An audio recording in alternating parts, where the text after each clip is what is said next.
It's great to have here Nivedita. It's okay. Talk about case stability.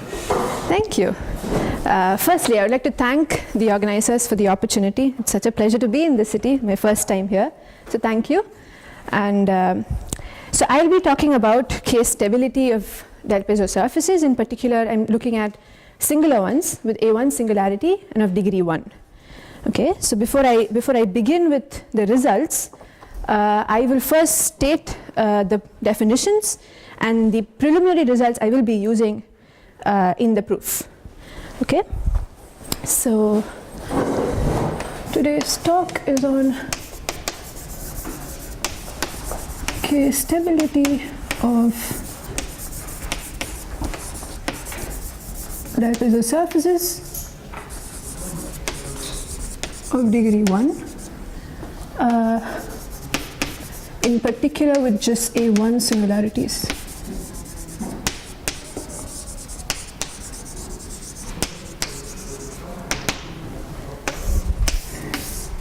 Okay. So firstly, the definitions. Okay.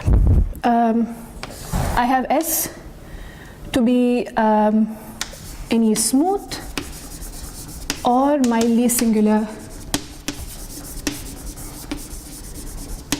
variety. So this is a general definition. So the definitions that I'm going to state are very general. It's not restricted to just surfaces. So any smooth or mildly singular varieties. I have D to be an effective Q divisor on S. And I'm also taking P to be a point on this surface, on the variety. Firstly, what do I mean by log canonical? So I basically have this log pair. What do I mean by log canonical? So when I have this surface, I could look at this map, which is basically a birational morphism.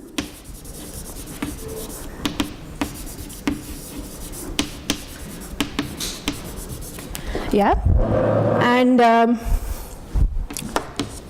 the divisor I have could have various components. So where these CIs are just any irreducible curves. Okay. So when I look at this and I have this point on S, I could. So these are this is basically a blow up. So it's a sequence of blow-ups, not just one, so sequence of blow-ups. So what I can write is I can write a log pullback of this. So Ks cap could be written as where Ci caps are proper transforms of Ci in S cap. And I also have these exceptional divisors. Let me have J there. So this is basically, what have I given, pi? So pi star of Ks plus D. Yeah? So I could write this with this given birational morphism. So the definition of a log canonical pair is I have this point P, and if AI is less than or equal to 1 for all I where I have this point to be in Ci. So not all curves will be containing the point. It could be just a couple of them which are containing, but I just look at those curves which do contain the point, and I look at that coefficient, and it should be less than or equal to 1. And also that I look at the exceptional divisors, which are basically the blow up of this point. So for all those j's such that pi of fj is basically p, which I contract back to that point, I need those coefficients to also be less than or equal to 1. So if both of these satisfy, then I say this log pair is log canonical at that point P. And if that's the case with every point on the surface, then you say the log pair is log canonical. Okay, so that's the first definition that I'll be using. So I can have this as. The second one is what is called the alpha invariant of Tian.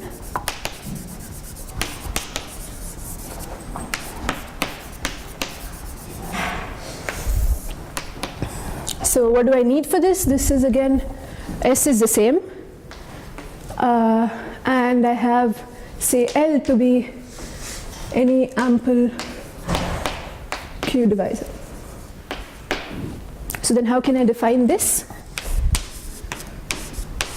The alpha invariant of Tian with respect to this would be the supremum of all those lambdas, which such that, what do I need?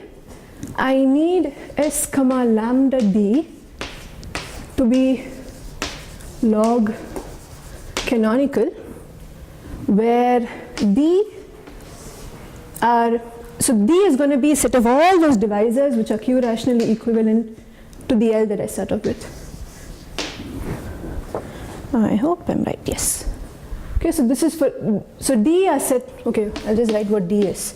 So D is all those effective Q divisors which are Q rationally equivalent to the L that I started off with.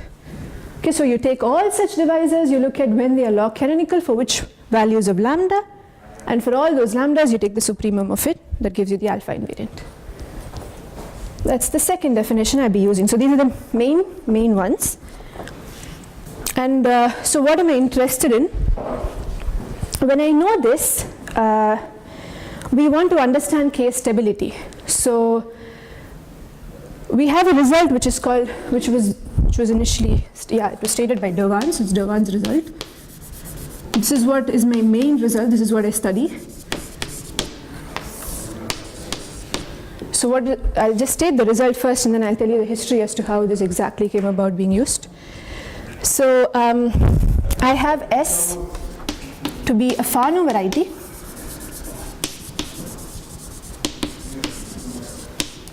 And it could be of any dimension, so it's of dimension say n. I have again L to be any ample Q divisor.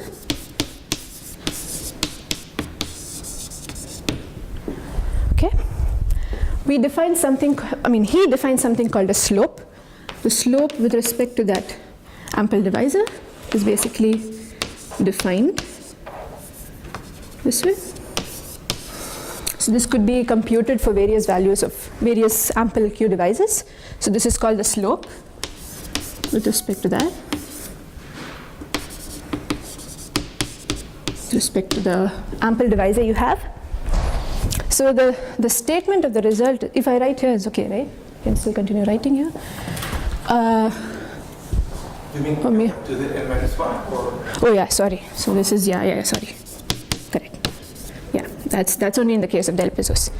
Yes, so this is the general definition of slope. And I'll write it here. You say S comma L is K stable if the following conditions are satisfied. So what do I need? First, you have this Q divisor, which is given by this times the slope with L. I want this to be in F. And you want the alpha value with respect to that to be greater, no, this should be n over n plus 1, that's the general one. Yeah.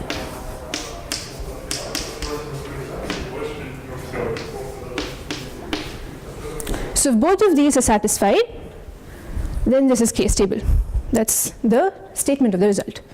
And I look at just del Pezzos, which means it's of dimension 2, and so this just simplifies. So this becomes minus, okay, this just becomes minus Ks over L square in terms of del Pezzos, and this is just 2 over 3 when it comes to del Pezzos. But this is a general result. So an application of this result was first stated in his own paper, where he looked at smooth del Pezzo surfaces of degree 1. So it was very particular. And he also looked at a very particular ample divisor. So the example that Dewan looked at in his paper was you have S to be a del Pezzo, a smooth del Pezzo of degree 1, and the ample divisor he had in hand was something of this type, where this is a -1 curve.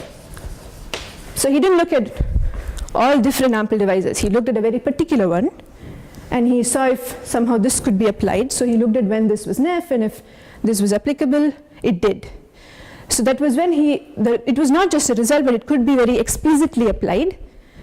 And subsequently, after this, Hong and Won, they used these results. They basically showed the application of this result for, again, smooth del Pezzo surfaces of degree 1. But what they did was the ample divisor that they had in hand was, so basically what we want to now show is, given any ample divisor, we want to show the applicability of Dewan's result. So what they did was, okay, they took any ample divisor, but they scaled it in such a way that it somehow looked like this. So they could then somehow use the approach that Dewan had used to prove the applicability when it came to smooth del Pezzos again. So they were trying to generalize this in such a way that you just scale it, and somehow it looks like this, but the problem now is it need not just be one curve. It could be so many numbers.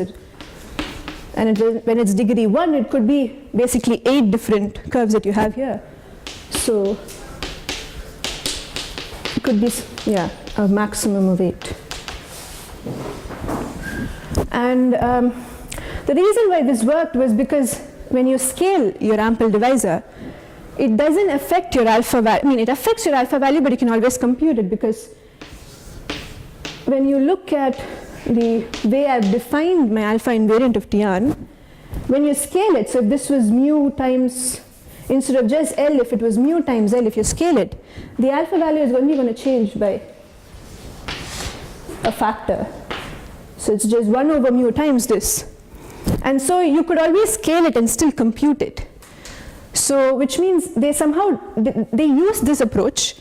But what happened was so their objective was to show that the first condition in fact implied the second. So you needn't actually have the second condition to be stated as part of the result in case of smooth del Pezzos of degree 1, because it was apparently redundant.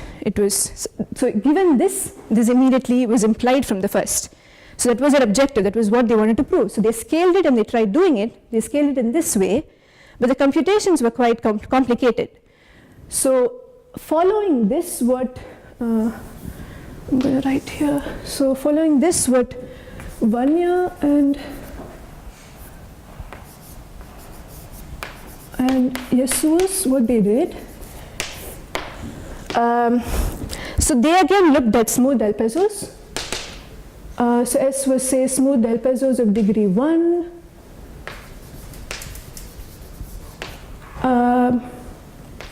Yeah, they're still smooth.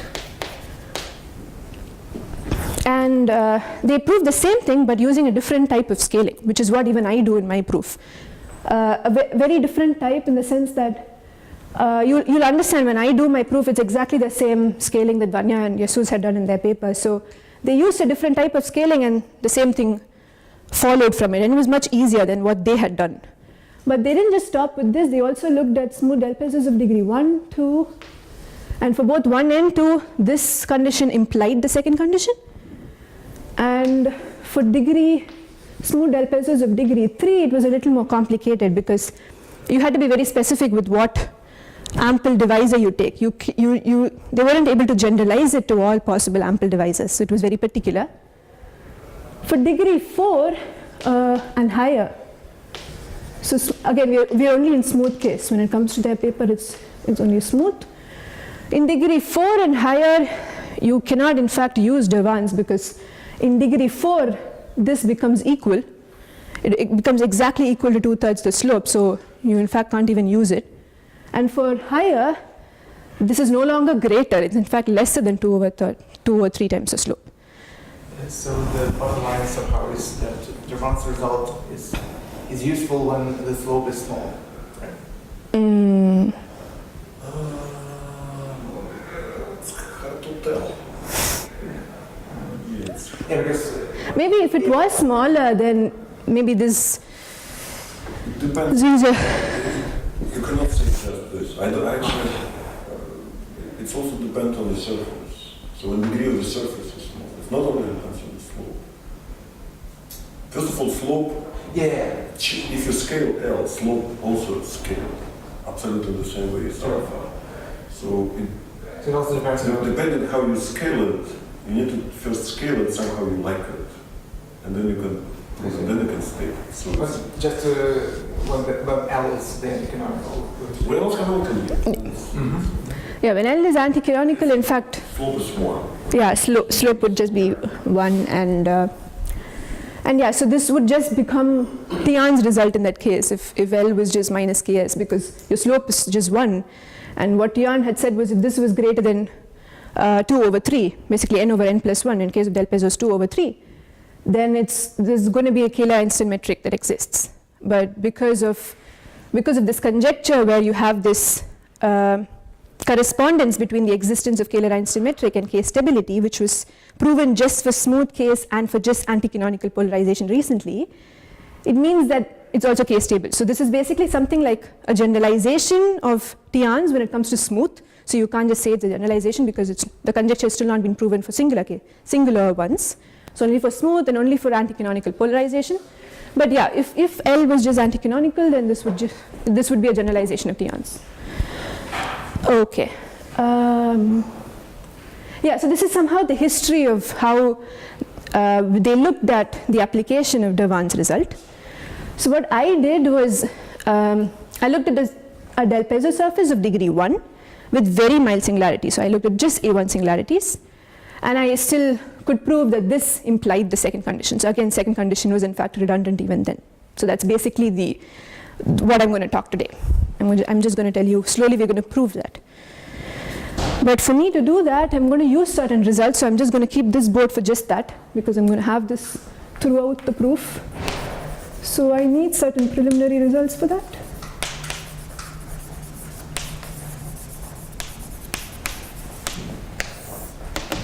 The first, so you still have the same log pair. You still have S to be any variety which is smooth or mildly singular. You have D to be an ample Q, a Q divisor, effective Q divisor on S. It's the same log pair. If I know that S comma D is not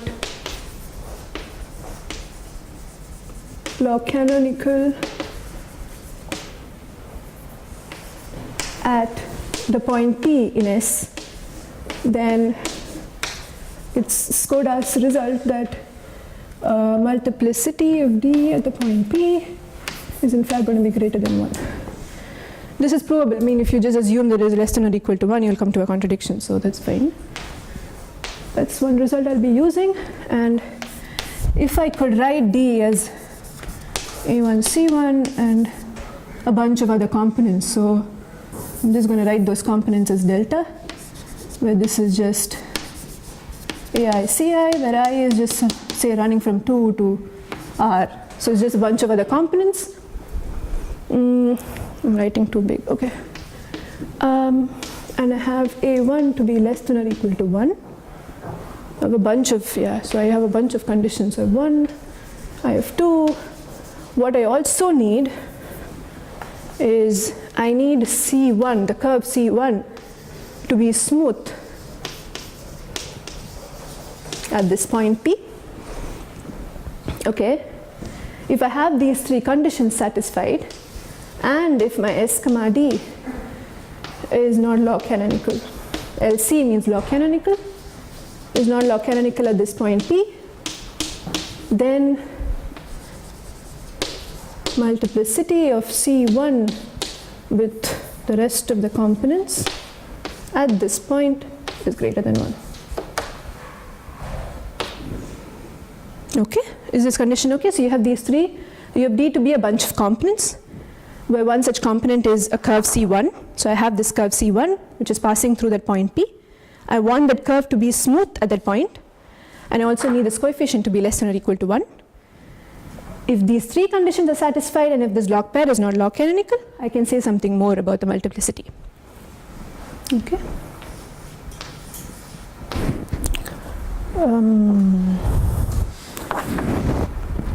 Yeah.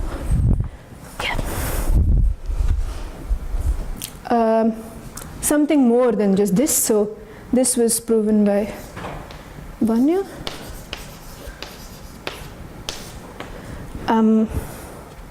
So I have S comma D to, okay, maybe I'll state that later. So D is now a bunch of components again, but I know two such components instead of just one. And I have delta to be a bunch of other components, okay? What else do I know? I know both of these coefficients are less than or equal to 1. Somehow these seem to be a refinement of each, so that's the second condition I need. The third, I need both of these curves to be smooth at the point P. Yeah. I need something more, not just this. I need both of these curves to intersect transversely at this point P. If these hold, and if S comma D is still not log canonical at this point, then we put this. Then, what can I say? Multiplicity of C1. Multiplicity of C1 with delta at this point is in fact stronger. It's twice 1 minus A2, where A2 is the coefficient here, or the multiplicity of the second curve with the rest of the components at this point P is greater than twice 1 minus A1. Okay, so this is, yeah, somehow these are the refinements of each. Finally, I just need one more, and that just follows from the definition of log canonical. So if I have S comma D not log canonical at a point P, then if I'm just going to do one blow up at this point P and say I get S tilde, I have D tilde, which is a proper transform of D there, plus multiplicity of D at this point P of blow up minus 1 times E1, which is my first exceptional curve after my first blow up, to be not log canonical at some point. It need not be unique. It could be unique. It need not be, but it definitely is not log canonical at least one point on E1. Okay. Do we have any questions till now before because the next part is proof. I start the proof, my result. Is it okay? Yeah. Okay. I'm just going to keep that because I keep using it throughout. This is wet. Is it okay if I? It has to dry, you know. Is it okay? I think that's fine.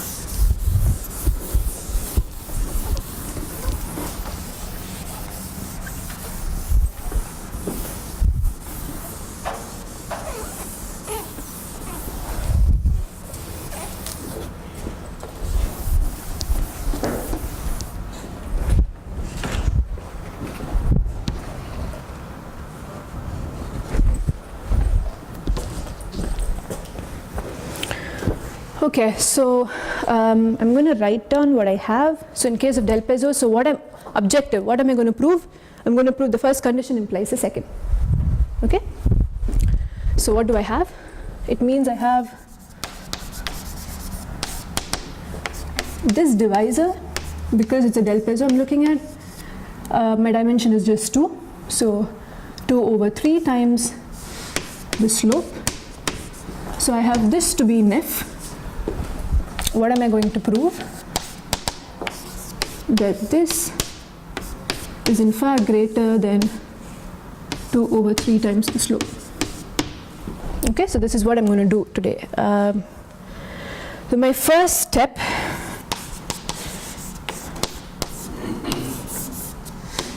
is to scale. So as I said, I use the same scaling that Vanya and Jesus had used in their paper. So what I do is I could basically write this. So I take this to be my new divisor. Okay? And which means when I compute the slope of this, you could, so basically the slope is calculated this way. So when you do that explicitly, you'll get the slope to be 3 over 2. Okay? Why do I do this? So if I do this, what I need to prove simplifies a lot more. So now my objective would only be to prove that it is 2 over 3 times 3 over 2. So basically I just need to prove that my alpha is greater than 1, which is much easier than proving this. Okay, so for simplicity I'm just going to say L is this from now on. So that's just for, yeah, that's just for simplicity, but yeah, L prime is that. I basically take that to be my new L now. But so how does, I can rewrite this, because this is a new information. In my swapping, I just can't neglect this and continue because this is a new information. By the swapping, the slope changes. The slope is now 3 over 2. So I'm going to rewrite this. That's going to be my second condition. So my first is that this is nef. Let me write that again. Okay, maybe erase this and write that again. Maybe easier. Okay, so my new condition is that this is nef. And using this minus k minus. Oh yeah.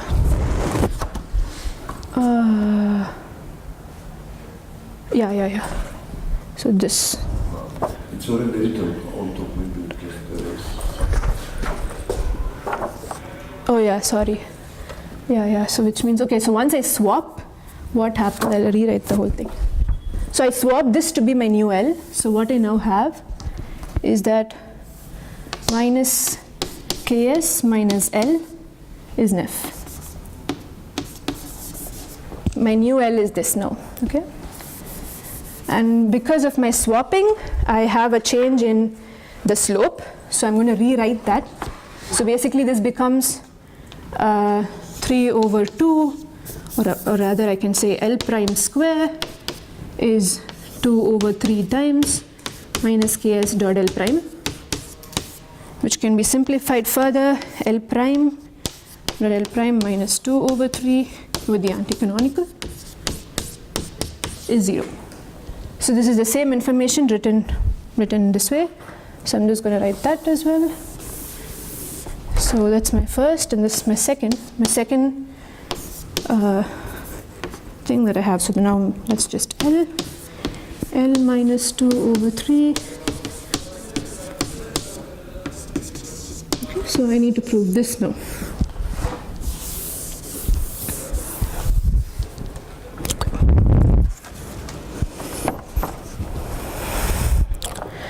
All right. So what am I going to do? I'm going to just represent this class as B. So I basically have B to be nef. Okay, and I take the intersection of B with the anti-canonical to be, say, some epsilon. What can I say about B and epsilon? Can B be 0? What does it mean for B to be 0? It means that L is proportional to anti-canonical. If L was, because B is 0, and then yeah, so L is just proportional to anti-canonical. If L was proportional, then this won't be satisfied anymore, because you'll just have this to be minus ks. This is minus ks as well. Ks square is 1 because I'm looking at degree 1, so this can no longer be satisfied. So B can't be 0, so it cannot be a 0 divisor. That's one thing I can say. You know B to be nif, that's what's given to you, which means its intersection with anything is non-negative. But if it is 0, then it basically means that this was a 0 divisor to start with. But it cannot be, as I just said. So which means my epsilon has to only be positive. It has to be strictly greater than 0. So these are the two things I can say about B and epsilon. So I'm going to prove that alpha is greater than 1. And what does that mean? It means that there is some delta which is greater than 1, and alpha is greater than or equal to the delta. Yeah? And the delta somehow depends on epsilon. So my objective is now to prove that alpha is greater than or equal to delta. And the way I come up with this delta is with the proof. So when I go through the proof, it's actually working backwards. I don't have a delta right now, so I start doing the proof. And then we'll see where I start using each one of the values right here. So beforehand, if I was to write what delta is either 9 over 8 or 3 over 3 minus epsilon. So how I came up with these values, we'll see it when I do the proof. So I'm just going to write this because I just want to differentiate into two different cases basically. It doesn't matter. Okay, so now my objective is to prove that alpha is greater than or equal to delta. Okay? And it goes by contradiction. So what if my alpha was less than delta?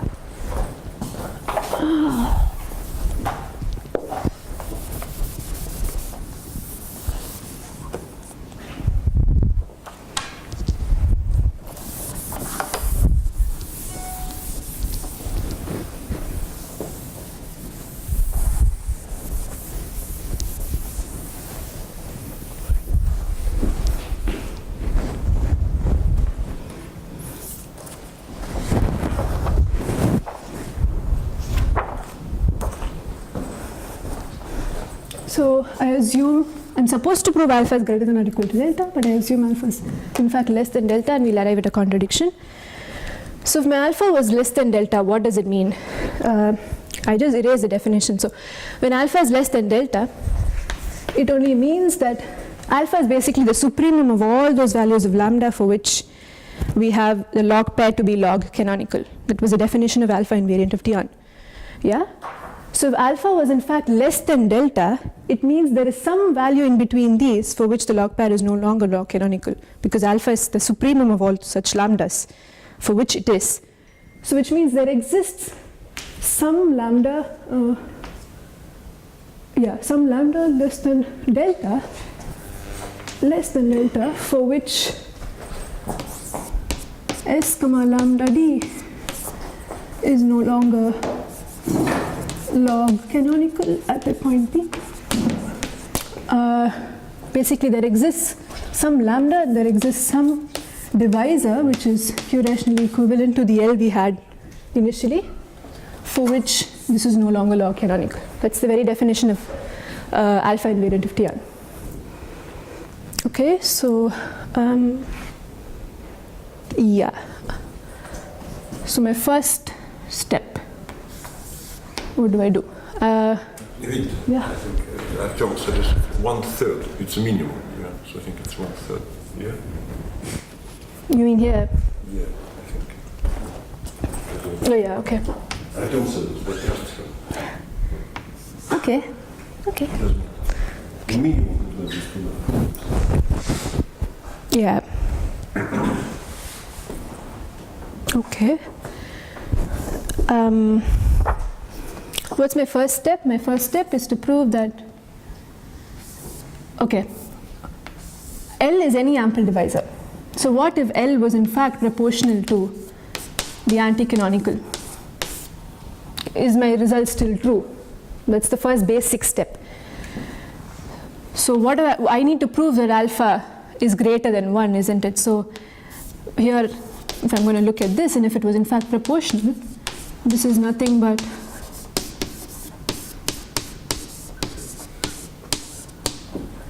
okay. And as I said, when you scale any divisor, the way alpha scales is that it scales by a factor, which is just a reciprocal of this. So this is what we get if L was in fact proportional to anti-canonical. And the values of these have been computed by Dimitra Costa.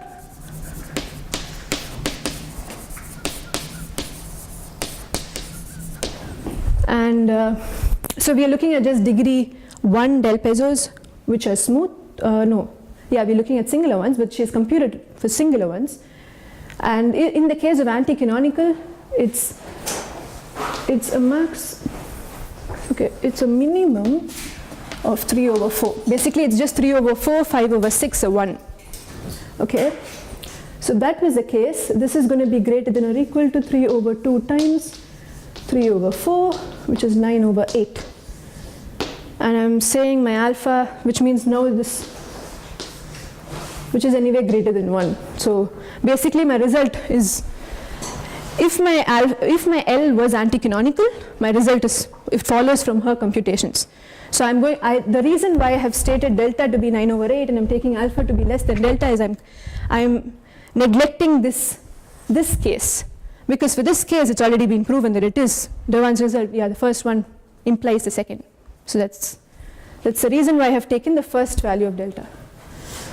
So which means from this we can assume that L is no longer proportional to my anti-canonical.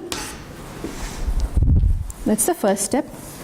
Second, I have the divisor D. Say D could be written as AC plus delta, where C is a curve in the anti-canonical, where C, not necessarily smooth. So C is a curve in the anti-canonical which passes through P.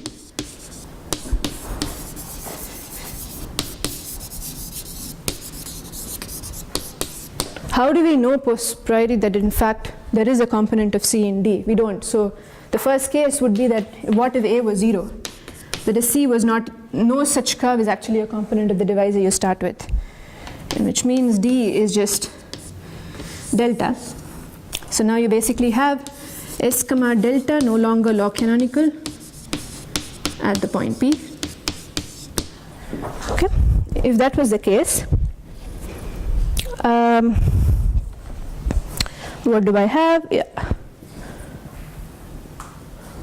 So S comma lambda D was not. So which means S comma lambda delta is not. So from the first result there, we know that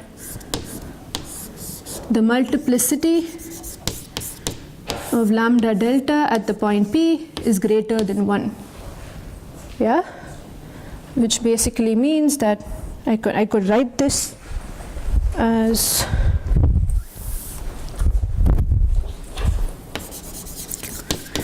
multiplicity of delta at the point P to be greater than 1 over lambda. Okay? And what does that mean? I could compute this. So what I can do is, because this is better. So because you knew C was not a component, C is no longer, the way you take delta itself is that C is no longer a component of delta. Okay? So which means you can actually intersect delta and C. Yeah, that would be better.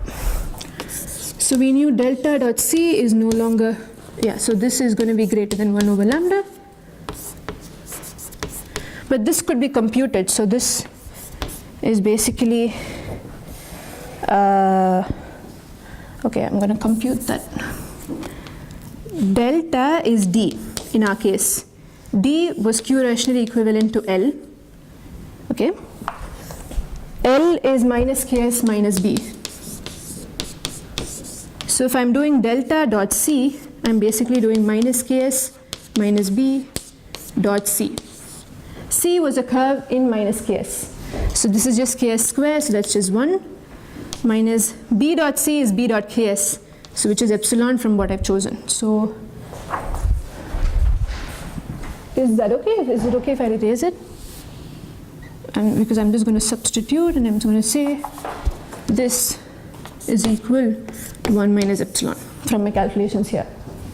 So which means now this just implies that lambda is greater than 1 over 1 minus epsilon.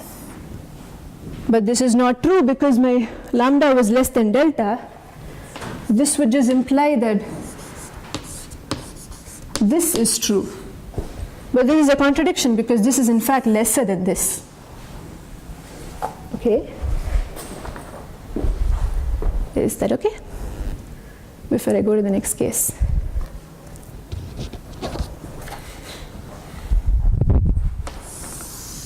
Okay. Yeah, this is a contradiction which comes very often. So because this is true, I mean because of this contradiction, we know A cannot be 0. That's the first step.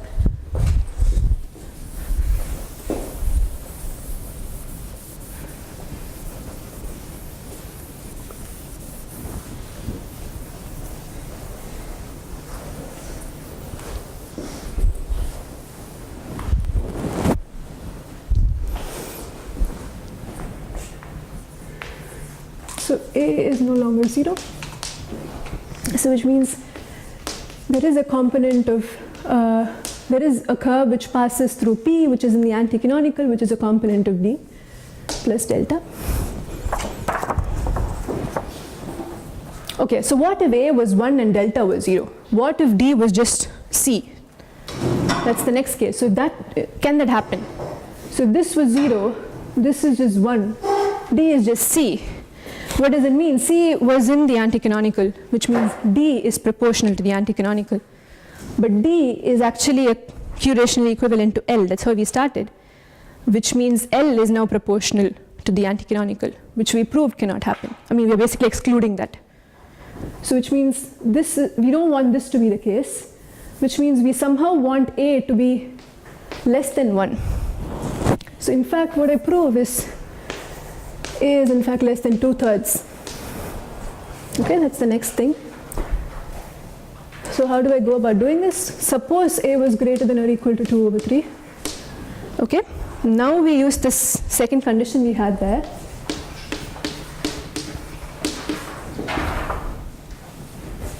It's minus ks. So we know this to be 0. That's the second condition there. Okay, so what can I do? I can actually substitute for L. L is basically D. D is AC plus delta. So I could write this as AC plus delta. I think that's, yeah, minus 2/3. C is a component here, so I could always replace this by C. So what do I have now? It simplifies as A minus 2/3 C plus delta. L is ample, that's how we started. So L dot delta is going to be something positive. So this is going to be greater than or equal to A minus 2/3 L dot C. Okay. Okay, so what happens now? So which means, because again L is ample, this is going to be something positive. So if this has to be less than or equal to 0, this A has to be less than or equal to 2/3. That's the only possibility. What happens if A is actually equal to 2/3? So one case is when A is equal to 2/3. If A was equal to 2/3, then you just have L dot delta to be 0 from here. Okay, if that's the case, because L is ample, this is possible only if delta was 0 to begin with. Which means if delta is 0 and A is 2/3, D is just 2/3 C. But C was a component of the anti-canonical again. So by the same reasoning that because L is Q-rational equivalent to D is Q-rational equivalent to L, if delta was 0 and A was 2/3, then L is just going to be 2/3 minus Ks, which is not possible. Because it is possible, but we're not including that case anymore, so which means A cannot be 2/3. So which means we have now proven that A has to be less than 2/3. That's the next.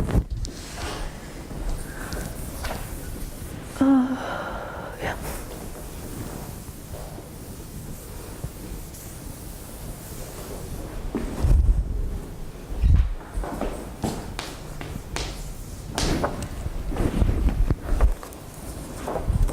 Okay. So we have AC plus delta, where C is some curve in the anti-canonical. But we can actually describe how this linear system looks like.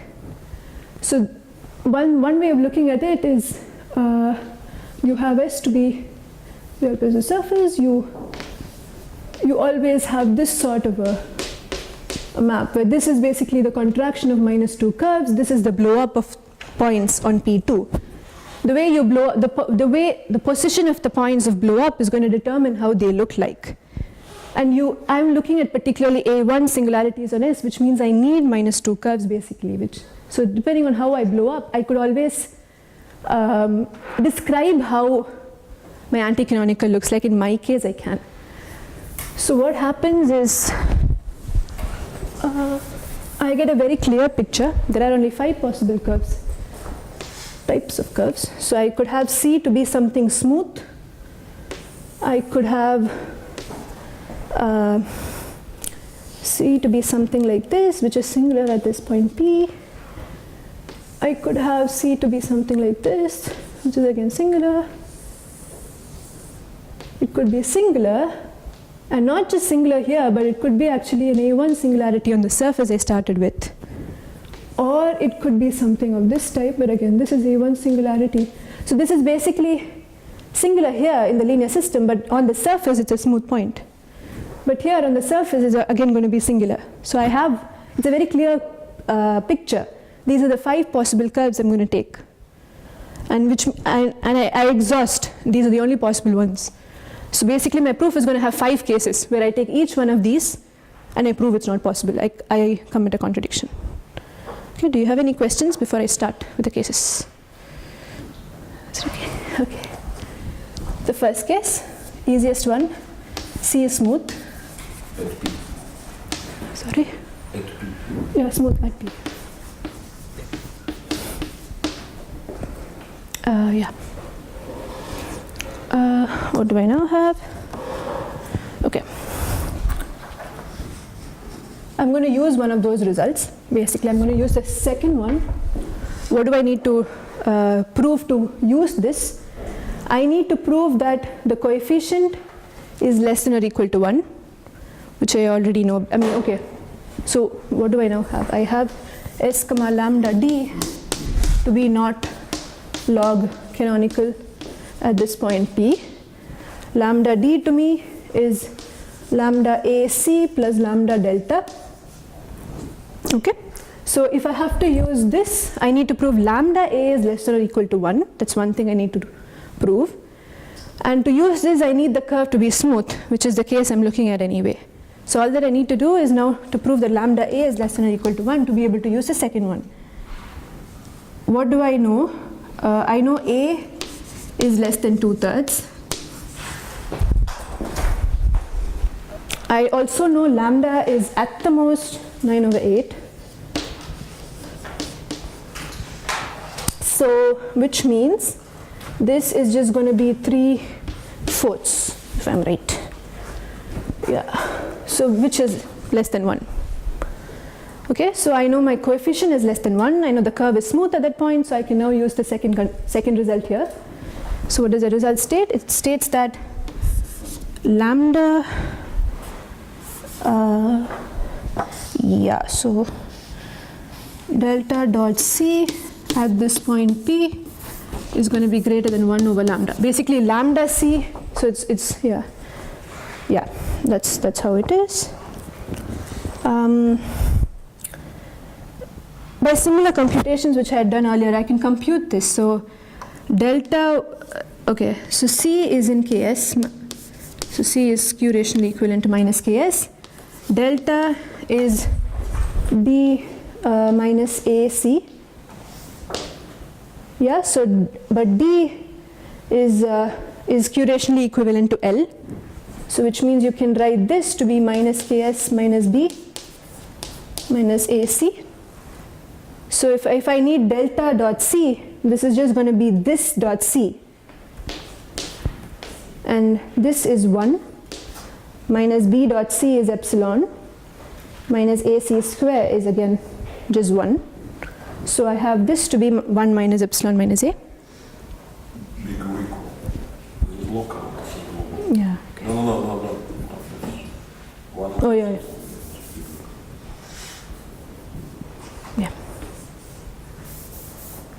I'll write that. So this is less than or equal to delta dot C globally, and this is equal to 1 minus epsilon minus A. Is this okay? Is it okay if I erase it? So this is 1 minus epsilon minus A. Basically, I know A is positive, so this is less than 1 minus epsilon. So I have lambda to be greater than 1 over 1 minus epsilon. The same, because of the same reason, this is a contradiction. So this cannot be the case. Okay, so that's the first thing, so it cannot be this. Next is when I take one of these. So which one do I take? I take this one. Okay. I'll probably keep this.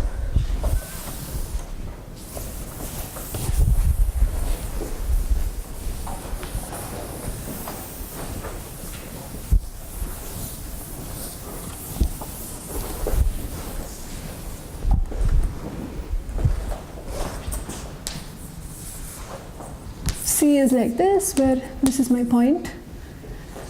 So it's singular here, but smooth on the surface. So what can I do now? I'm going to blow up. So I have this. What happens when I blow up? So I get an exceptional curve, E1.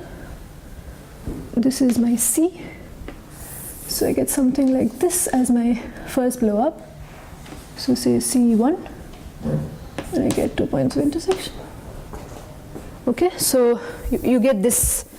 And because of what I stated here, if I know S comma D is not log canonical, on the blow up it's not going to be log canonical at some point on my exceptional curve. So but that point could be anywhere. It could be here or it could be here. So I have two cases now to deal with. So what if my point P1 where it is not? So maybe I should write that.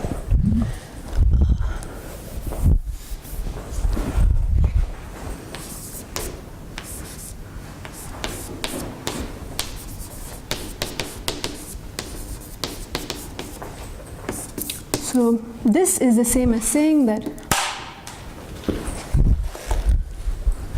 S1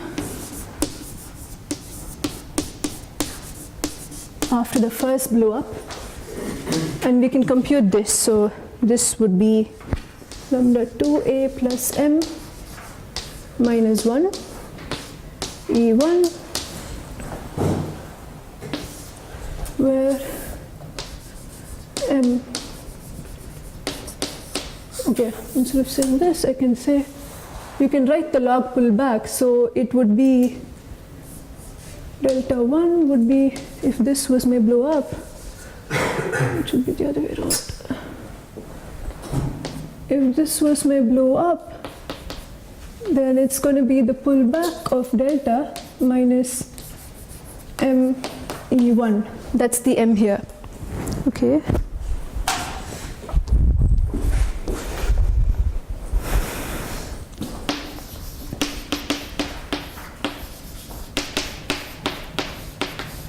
So it's not going to be log canonical at some point on E1. My two cases are going to be when P1 is actually only in E1 and not on C1. So my case is where I have this and I have the point here. Okay, that's my first case. So what happens here? So I could use the second result written there, but that I can use that only if I prove that this is less than 1. Because I know E1 is smooth at that point P1. So if I can prove that this coefficient is less than or equal to 1, then I can use the second result there to come up with a contradiction. So my next step would be to prove that this coefficient is in fact less than or equal to 1. So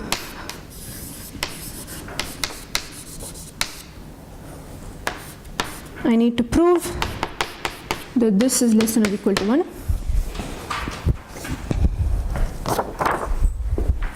But I had computed what delta dot C was. So delta dot C, or maybe I should do this here. Let me write it here so it's very explicit. So delta dot C was 1 minus A minus epsilon. If I was to write what this is, so this is delta 1 and C1. C1 would be the pullback of C minus E1. Yeah, it'll only be 1 that we can compute it. So, Twice. Is it twice? Because it's single point. Oh yeah, okay. Yeah, that's twice. So delta 1 C1 would be delta dot C minus 2m, because E1 square is just minus 1. So I'll still have a minus there.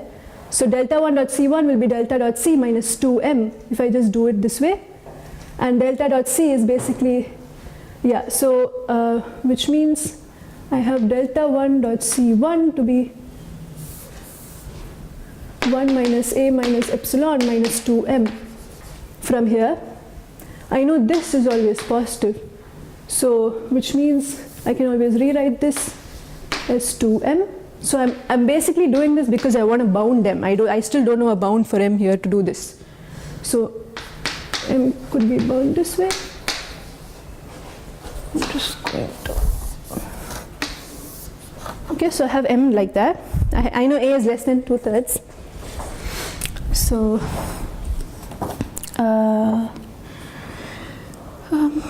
yeah, so I take this lambda 2a plus m minus 1.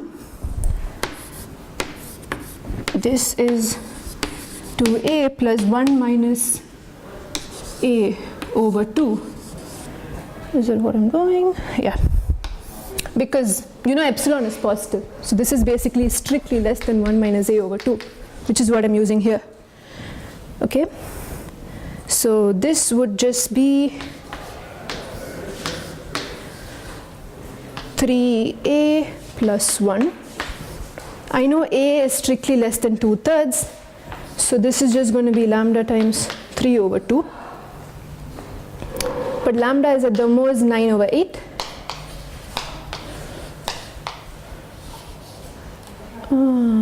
I still have a minus, am I leaving a minus 1? Yeah, I left a minus 1 here.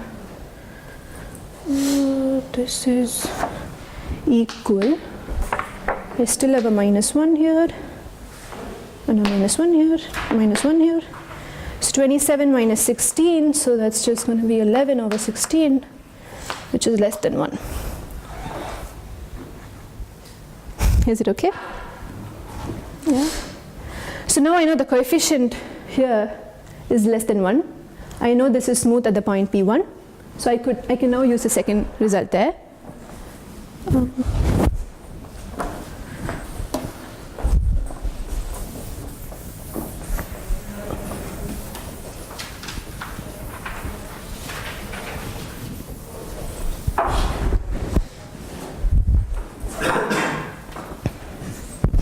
So what does that say? It tells me that lambda delta dot E1 at the point P is greater than 1. That's what I know from here.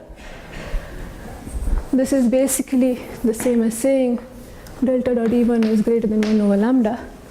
But I don't know what I can say locally. I can say something globally.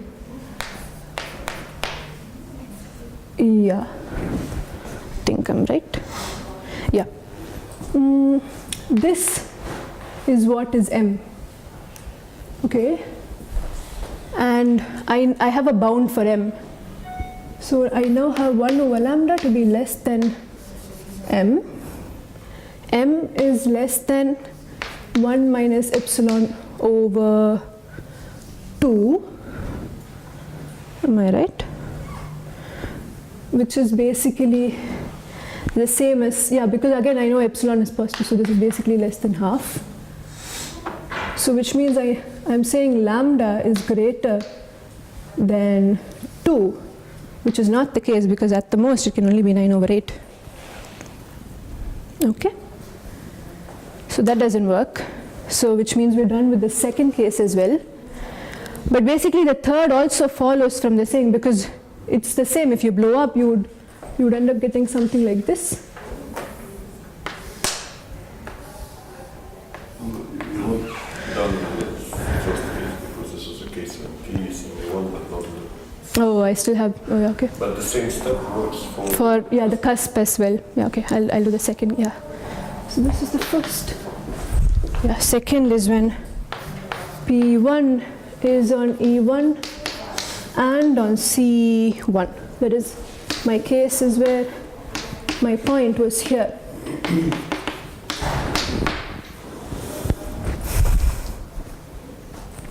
I'm going to use the second result again, for which I'm now going to prove lambda A is less than 1. If I can prove lambda A is less than or equal to 1, because I know C is smooth, C1 is smooth at the point P1, I can use a second result with this. Okay, so my objective is now to prove this. But what do I know? I know this is less than 2/3 and this can be at the most 9/8.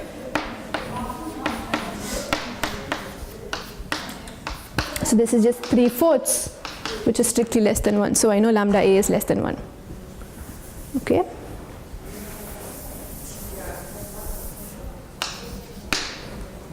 So I'm going to use this second condition again.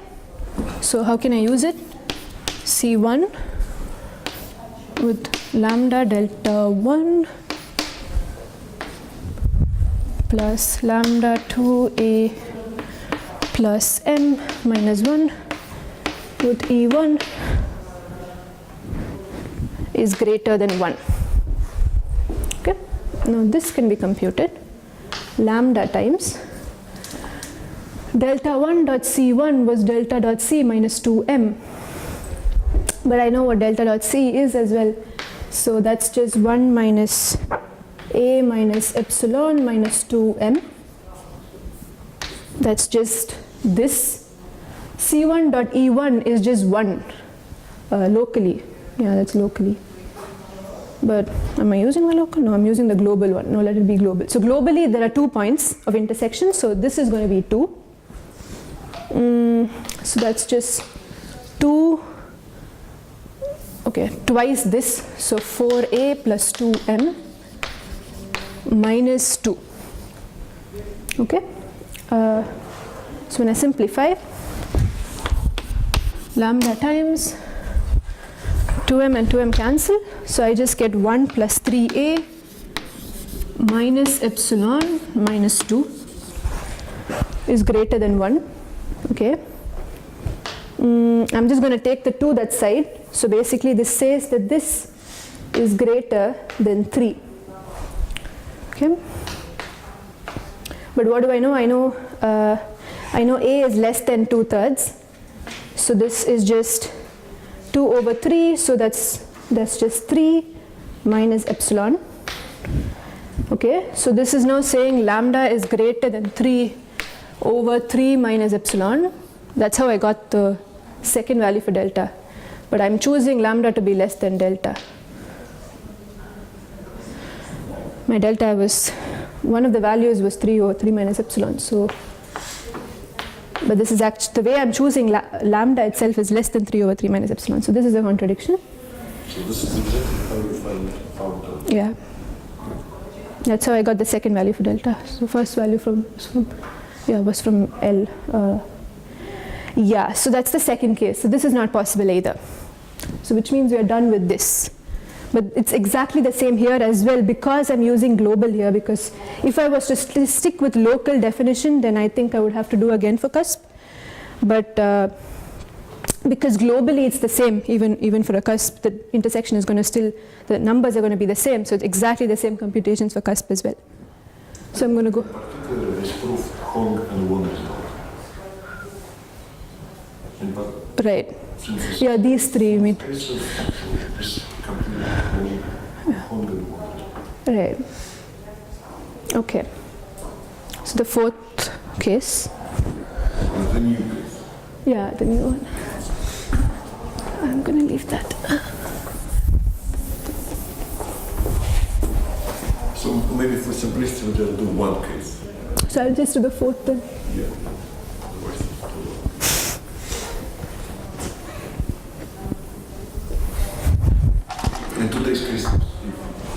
Sorry? Sorry, I don't get you. Oh, yeah. Okay, I'll keep it short. No, just one case. Yeah, okay. I'll just do this then. How long have I taken? Okay. It's too long, okay.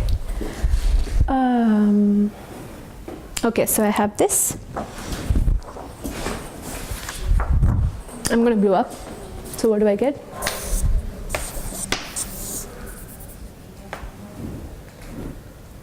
This is again E1. This is C1. I again have, it's something similar. So S comma lambda AC plus lambda D law canonical at this point P implies that S1 when I blow up I get something similar.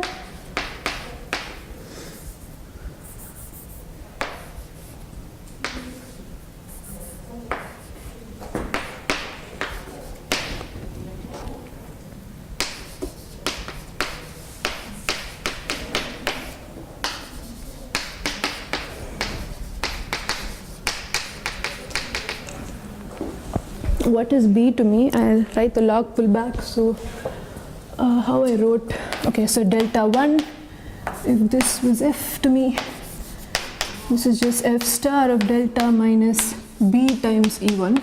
That's the B there.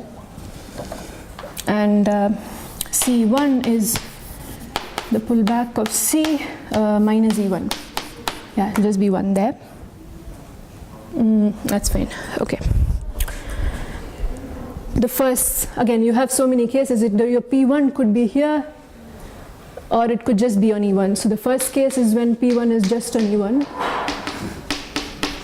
It's exactly the same as before. The computation is exactly the same. It doesn't change. Do I still do this? Can I just leave it because it's the same? Okay. It's exactly what I had done for this as well. It's precisely the same. So my second case is when my P1 is actually in both. What happens here is when I try to use any of these results, when I try to use this, when I try to use a junction here, it doesn't work. It still satisfies the condition. So what I now do is I actually blow up again. So, but in the process, because I need to use this, I had to prove that this was less than 1. Which was again doable. I could bound B exactly like how I bounded M there. I find out what delta 1 dot C1 was, and it's the same bound basically. So my B is just 1 minus A minus epsilon over 2. It's exactly the same as before. So because I could bound B, I could now prove that this was in fact less than 1. Okay, so that was one thing that I did. Then I had to use these results, but none of them worked, so I had to blow up again. So when I did blow up, what do you get? Yeah. Yeah.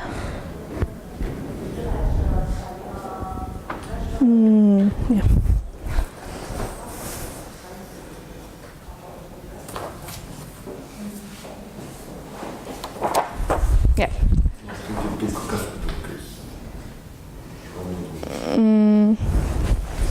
Yeah. Okay. Yeah. Yeah, that picture should be different. Let's take the most complicated.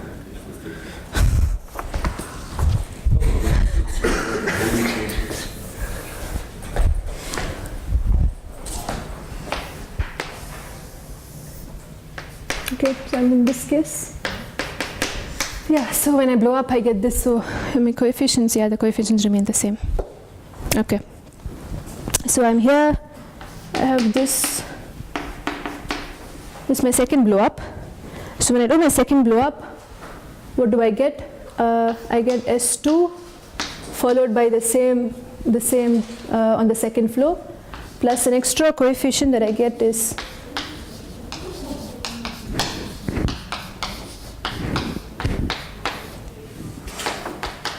this can be done. It's again the same way. I define what the pullback would be.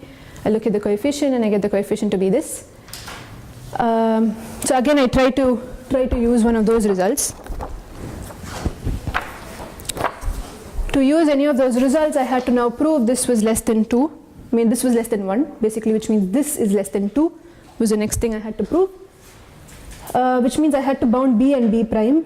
B was somehow similar. B was already bounded, so I just had to bound B prime. But when I wrote down, maybe I can write that. When I write the second floor pull back, so if I was to say this is say G, then I can write this as delta 1 minus some B prime E2. Yeah, and so if I had, and C2 was something similar.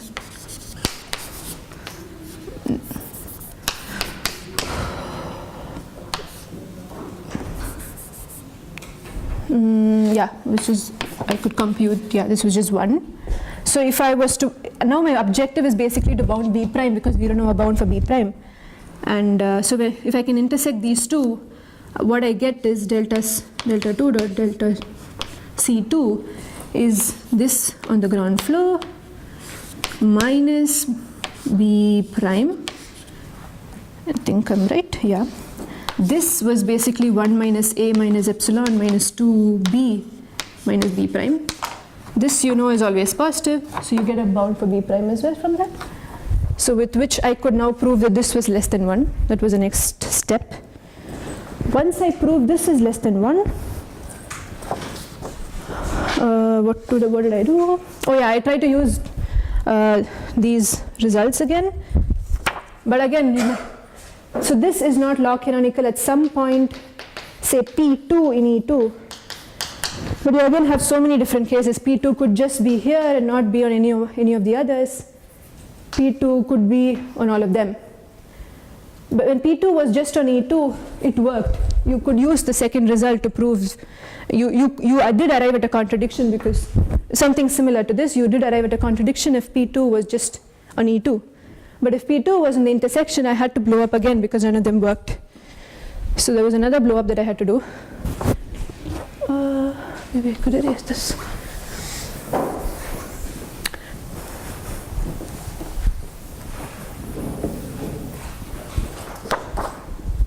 Okay, so as I said, if it was here, it's done. It's easy to use the second result there. If it was here, a junction didn't work. So I had to blow up again. If I blow up, this is the picture I get. So you have E3, you have C3, you have E1 on the third floor and E2 on the third floor. And you get the same thing. So you have to write how it looks like on the third floor. Is all of these plus an extra coefficient that you get to be 4A plus 2B plus B prime plus B double prime minus 2 with E3. Same thing. Now I have to prove this is less than 1, which I could. I somehow did bound B double prime exactly the same way. So the next step was to prove that this was less than 1. Then I consider different cases. I consider when P3 is just on E3, that's the first case, then P3 here, and P3 here. Do you want me to go through all of them? Just say what I did. Okay, so yeah, so when P3 was just on E3, P3 on E3 is easy because you could just use the second condition and it worked. Because now I have proven this is less than 1, and E3 is smooth at that point P3. So I used this and I did arrive at a contradiction, so that was okay. The next case was when P3 is on E2, and E2 on the third floor and E3, so the intersection of those. And when I tried to use this, it somehow didn't, so this was something stronger. But for this I had to have both of these coefficients, both this to be less than 1 and the coefficient of E2 on the third floor to be less than 1, but which I already proved in my previous thing, so I knew it was less than 1. And both of them are smooth at that point, so I could use the third result there because this is something stronger. So, but the thing is, to arrive at a contradiction, I need to basically prove both because it's an OR. If I just prove this and I say it's a contradiction, it could always be the case that this is still true. So I had to still do both the computations to show that neither of this was the case. So which means you can't have a P3 in this intersection. And something similar, so if P3 was on this intersection, I used the third again to prove that both of these didn't happen. But if P3 was here, I could still use just the second result. The second, from a junction, it still worked. So yeah, so which means, so what we have now proved is, in all of these cases, there was still contradiction. So the initial assumption that your alpha was less than delta couldn't have been the case, because if that was the case, then any one of this should have at least worked, and it didn't. So which means my alpha had to be greater than or equal to delta, but delta was in fact greater than 1. So we have proven that this is actually the case. Okay, thank you. Yeah. Do you have any questions? Yeah, sure. So just for the general picture, to be clear, so could you please emphasize the points where you use the assumption of singularities of S? These two cases that you get. Block one time and it's otherwise not. So let me rephrase the question. If singularities are much worse, its surface, dual singularity, say A8. Your alpha would only be something lesser. It's gonna worsen further. So this method won't work there. Yeah. So if it's A8 full costa, show the alphas for example 1/2. Yeah, it's actually computable. It's not going to work, but basically by continuity, it means for all ample devices close to this, and something like this. So there should be some threshold. Once threshold in the sense that maybe it's going to work for A2, maybe for A6 or something. But then at some point it's definitely going to work. But I'm yet to do it. Yeah, I'm yet to do those. So I'm not able to tell that. Any other questions? Okay. Thank you. Okay, so